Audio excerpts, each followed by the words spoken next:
शारदा थानवी आपका स्वागत करती है अपने चैनल पर। आज हम कर रहे हैं कक्षा 12 में राजनीति विज्ञान के अंतर्गत खंड स के ही क्वेश्चन आंसर 11 से लेकर के 20 तक के क्वेश्चन आंसर है हमारे पास में बच्चों। आज राजनीतिक समाजीकरण में परिवार एवं शिक्षण संस्थाओं की भूमिका को स्पष्ट कीजिए, अभिजातीय संस्कृति को स्पष्ट कीजिए, राजनीतिक संस्कृति के निर्धारक तत्व, राजनीतिक संस्कृति की विशेषताओं का वर्णन, सामुदायिक गतिविधि। इस तरीके से आपके पास में टोटल आ जाएंगे 20 क्वेश्चन, यानी कि 11 से लेकर के 20 क्वेश्चन। 10 क्वेश्चन का ये वीडियो है, छोटा सा वीडियो। अगर पसंद आए तो प्लीज़ लाइक, कमेंट और शेयर करना ना भूलें। ये आप लोगों की परीक्षाएं जो आने वाली हैं बच्चों, शायद जून के लास्ट में या जुलाई के फर्स्ट वीक में, पक्की बात है। बोर्ड आप लोगों की परीक्षाओं को आयोजित करने की तिथियां घोषित कर देगा जून के लास्ट में या फिर जुलाई के फर्स्ट वीक में। तो आप लोगों को पढ़ना है बहुत अच्छी तरीके से।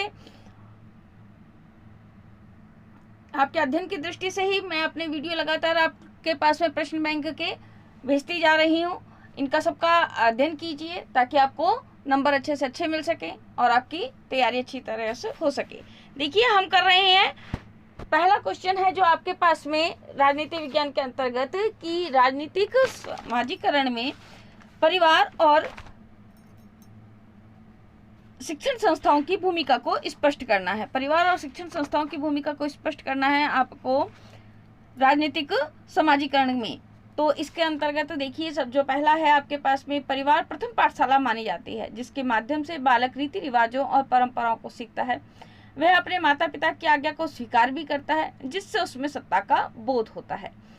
इसके अलावा सबके साथ मिलकर रहने, परिवार में सहयोग करने एवं अपनी मांगों को मनवाने के लिए किस प्रकार दबाव बनाया जाए आदि बातें भी परिवार में सीखकर वह राजनीतिक क्रियाओं की क्षमता विकसित करता है।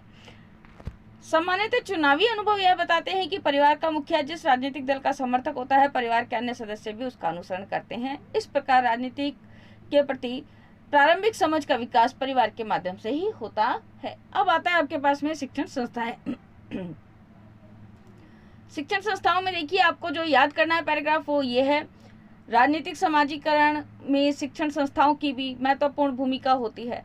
बालक परिवार में जिन राजनीतिक अभिवृत्तियों को आत्मसात करता है यानी कि अपनाता है, शिक्षण संस्थाओं में वे और भी अधिक दृढ़ बन जाते हैं। विभिन्न पृष्ठभूमि के सहभागियों के साथ अनुकूलन करने की आवश्यकता से बालक राजनीतिक व्यवस्थाओं की विविधताओं और विरोधाभासों के साथ समायोजन करना सीख जाता है। तो ये हो गया आपके पास में शिक्षण संस्थाओं का। शिक्षण संस्थाओं का आप इतना ही याद कर लेंगे तभी पर्याप्त हो जाएगा।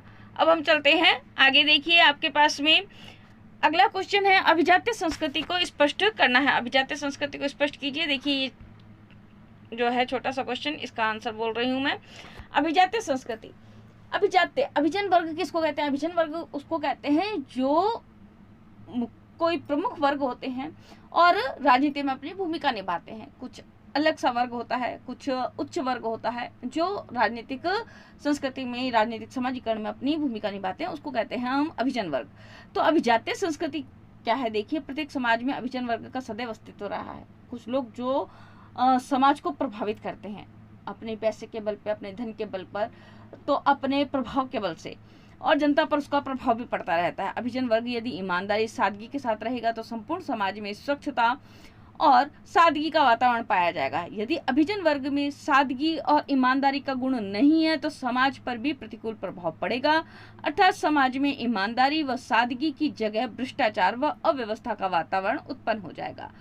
ल्यूसन पाई के अनुसार सभी राजतंत्रों अथवा शासन तंत्रों में शासकों अथवा सत्ताधारियों की संस्कृति या कार्य प्रणाली का जनसाधारण पर प्रभाव पड़ता है। तो ये होती है आपके पास में अभिजात्य संस्कृति। क्या है इसका आंसर? अब करते हैं क्वेश्चन 13 का। देखिए राजनीतिक संस्कृति के निर्धारक तत्व लिखिए। तो राजनीतिक संस्कृति के निर्धारक तत्व हैं, देखिए बच्चों, इतिहास, धार्मिक विश्वास, भौगोलिक परिस्थिति और एक सामाजिक आर्थिक परिवेश, विचारधाराएं। ये आपके पास में आते हैं सामाजिक राजनीतिक संस्कृति के निर्धारक तत्व। 5 तत्व आएंगे आपके पास में राजनीतिक संस्कृति के निर्धारक तत्वों में। सबसे पहले हम इतिहास पर देखेंगे। इतिहास किसी भी व्यवस्था की राजनीतिक संस्कृति का निर्माण और विकास उस देश की ऐतिहासिक परंपराओं और प्रचलित मूल्यात्मक प्रणालियों के द्वारा ही होता है। किसी भी व्यवस्था की राजनीतिक संस्कृति का निर्माण और विकास उस देश की ऐतिहासिक परंपराओं से होता है और प्रचलित मूल्यात्मक प्रणालियों के द्वारा होता है। धार्मिक विश्वास, देखिए धर्म किस प्रकार से राजनीतिक को, संस्कृति को, चाहे राजनीतिक सहभागिता को प्रभावित बहुत ज्यादा करता है।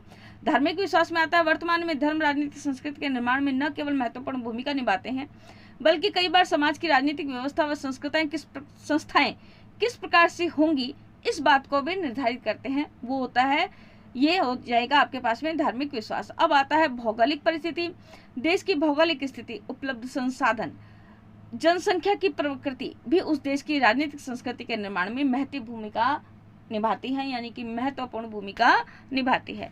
अब हम करेंगे आगे सामाजिक आर्थिक परिवेश। देश का सामाजिक, धार्मिक, जातिगत भिन्नता, औद्योगिकरण, रूढ़िवादिता इत्यादि से भी राजनीतिक संस्कृति की प्रकृति निर्धारित होती है।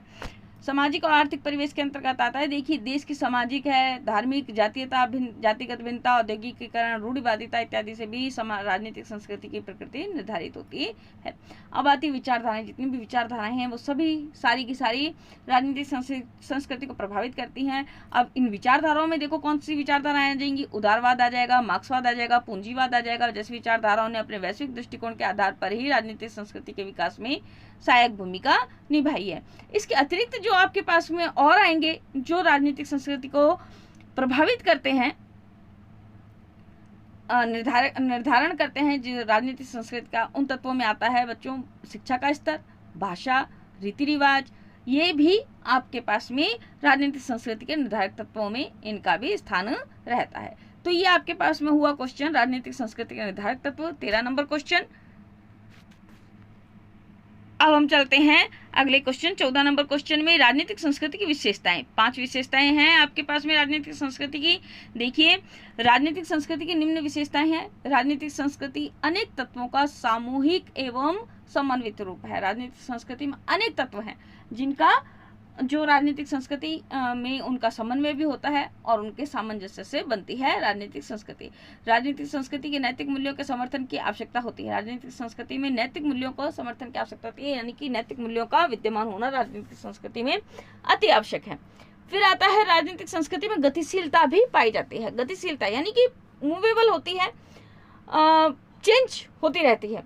राजनीतिक संस्कृति एक अमूर्त नैतिक अवधारणा है, इसमें मूल्य तथा अभिरुचियां शामिल हैं। तो ये हो गई आपके पास में राजनीतिक संस्कृति की विशेषताएं। अब हम करेंगे नागरिक चेतना और राजनीतिक सहभागिता में अंतर संबंध स्पष्ट कीजिए। 15 नंबर क्वेश्चन आपके पास में जो है 15 नंबर क्वेश्चन है, नागरिक चेतना और राजनीतिक सहभागिता में अंतर संबंध स्पष्ट कीजिए। तो इसका उत्तर है, देखिए बच्चों, नागरिकों की चेतना, उनका शैक्षिक स्तर, वैचारिक धरातल आदि वे तत्व हैं जो उनकी राजनीतिक सहभागिता को सुनिश्चित करते हैं। यानी कि नागरिकों की चेतना, नागरिक जितने चेतना मतलब चेतन होंगे अपने सहभागिता के प्रति, राजनीति के प्रति, उनका शैक्षिक स्तर जितना ऊंचा होगा, वैचारिक धरातल जितना सुदृढ़ होगा, वो उतनी ही राजनीतिक सहभागिता में अच्छी तरह भाग ले पाएंगे। यही कारण है कि जिन देशों की साक्षरता प्रतिशत जितना अधिक है, वहाँ के नागरिकों की राजनीतिक सहभागिता का स्तर भी उतना ही व्यापक होता है। यानी कि जिस देश के नागरिक बहुत अच्छे सुशिक्षित हैं, जहाँ पर शैक्षिक स्तर नागरिकों का उच्च है, वहाँ राजनीतिक सहभागिता बहुत अच्छी मिलती है, व्यापक होता है वहाँ पर। यूरोपीय देशों की तुलना में एशियाई अफ्रीकी देशों में शिक्षा साक्षरता की न्यून दर ही नागरिकों की राजनीतिक उदासीनता को दर्शाने के लिए पर्याप्त आधार कहा जा सकता है। इसी के साथ जनसंख्या का घनत्व है और विस्तारित रूप से फैलाव भी कारण है जिनसे नागरिक अपने जनप्रतिनिधियों के साथ व्यापक रूप से परिचर्चा नहीं कर पाते हैं। देखा गया है कि बड़े देशों में अल्प मात्रा में ही नागरिकों का अपने प्रतिनिधियों से प्रत्यक्ष संवाद हो पाता है। ऐसी स्थिति में नागरिकों को लोकतांत्रिक और राजनीतिक सहभागिता अल्प मात्रा में ही सक्रिय रह पाती है।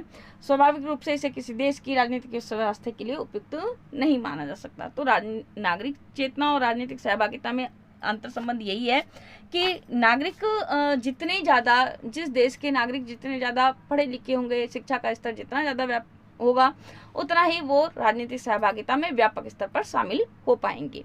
ये हो गया आपके पास में 15 नंबर क्वेश्चन। अब हम करते हैं सामुदायिक गतिविधि किसे कहते हैं। इसका आंसर है सामुदायिक गतिविधि किसे कहते हैं। सामुदायिक गतिविधियां देखिए, इसके अंतर्गत समुदाय के सदस्य किसी सामूहिक उद्देश्य की पूर्ति के लिए सामूहिक उद्देश्य, सबका उद्देश्य होना चाहिए सामूहिक होना चाहिए, यानी कि किसी का भी मतलब स्वार्थ उसके अंदर निहित नहीं होना चाहिए।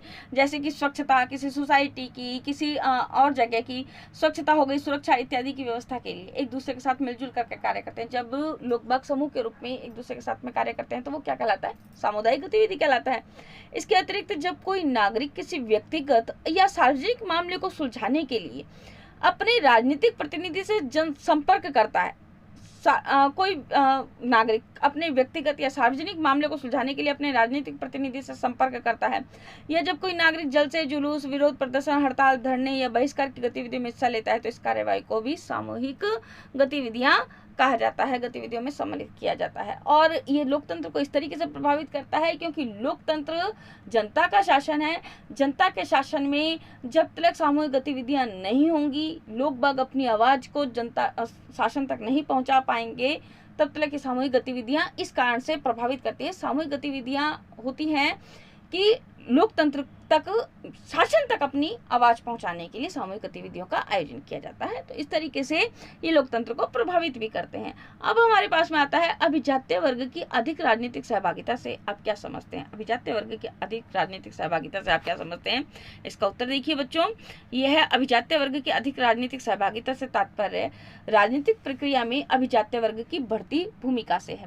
वर्तमान समय में जनप्रतिनिधित्व करने वाले राजनीतिज्ञों अथवा राजनीतिक दलों के सक्रिय तथा अग्रिम पंक्ति के व्यावसायिक राजनेता भी नीति निर्माण में केवल सतही कार्य कर पाते हैं। वास्तविक सक्रियता और सत्ता में भागीदारी ब्यूरोक्रेट्स यानी कि अभिजन वर्ग, टेक्नोक्रेट की होती है।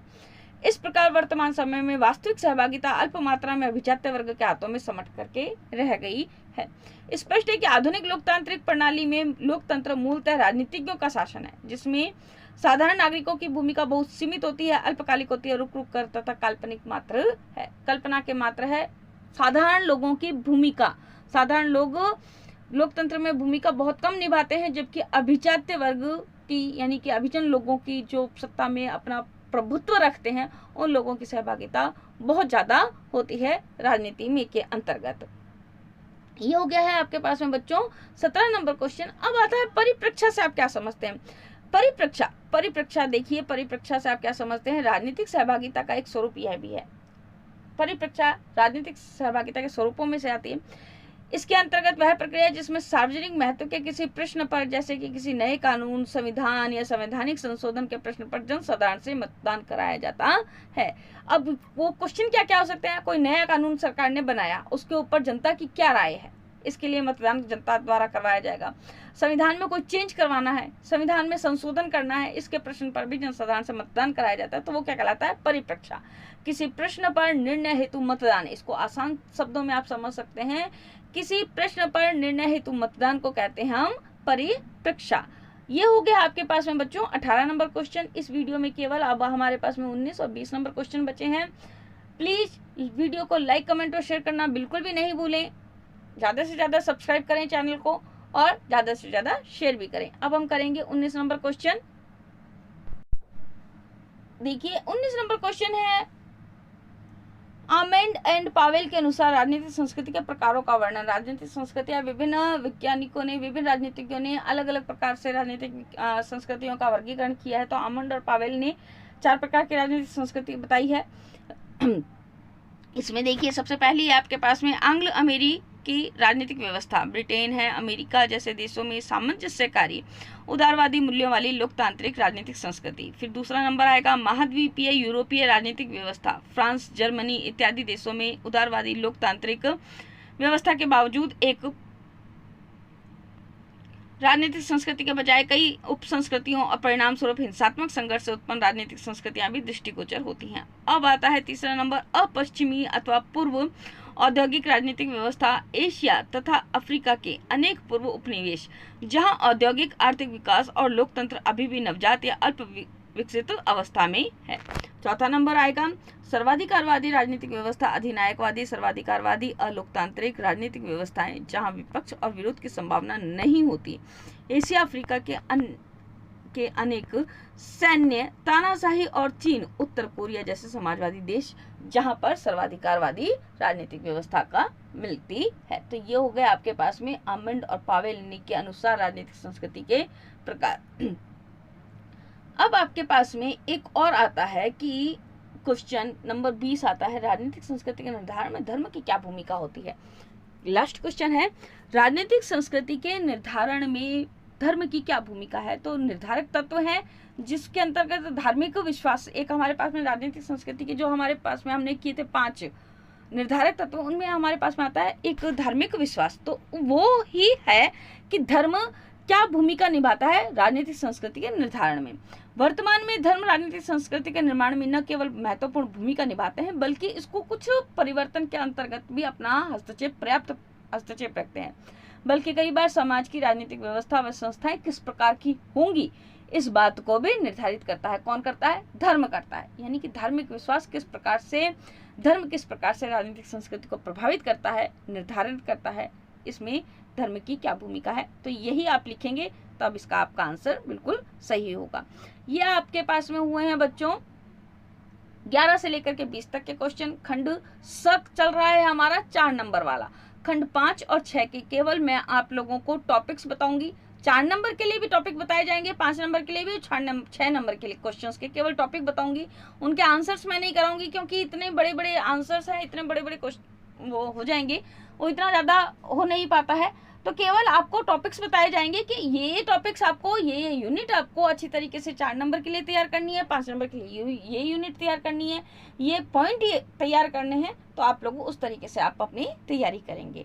आज के लिए धन्यवाद, नमस्कार, इजाज़त दीजिए। जल्दी ही वापस अगले वीडियो में मिलेंगे। धन्यवाद।